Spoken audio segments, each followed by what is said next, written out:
It is 5:37. Let's turn to politics now. With less than 70 days until the November election, the Harris and Trump campaigns are on the road in full force. The Democratic ticket will have their first sit-down interview tonight to lay out their plan for voters. Meantime, the Republican ticket hitting key battleground states. NBC's Alice Barr joins us live from Washington, D.C. this morning. Good morning, Alice.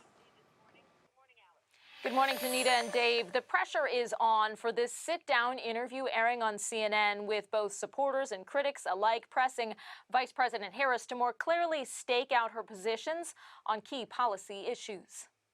Have a good evening, everyone.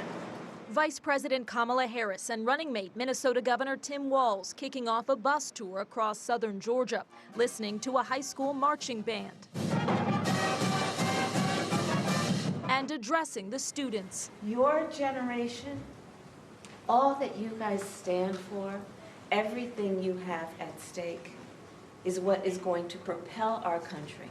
Governor Walz drawing on his time as a high school teacher and football coach. Education is the key to the middle class. As the Democratic ticket seeks to appeal to rural voters in a critical battleground state. Tonight, they'll hold their first sit-down interview on CNN. I think it's very important that she's very explicit about her policies. Former President Trump's running mate, Ohio Senator J.D. Vance, criticizing his rivals for what he sees as empty promises of hope and joy. Her citizens are suffering. She should not be feeling joy. She should be feeling shame.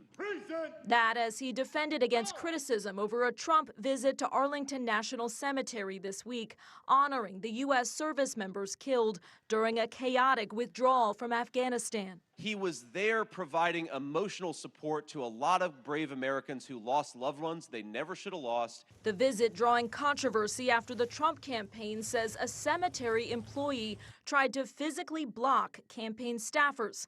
A cemetery spokesperson saying federal law prohibits any political or election-related activities within military cemeteries, including photography. The Trump campaign emphasizing they were invited by Gold Star families. And some veterans groups are now speaking out against the cemetery visit, while family members of the fallen tell NBC News they wanted the former president there. Two senior Trump campaign officials are telling NBC News their staff coordinated details on the event with cemetery public affairs officials in advance. Danita. All right, Alice Barr reporting live for us this morning. Thank you, Alice.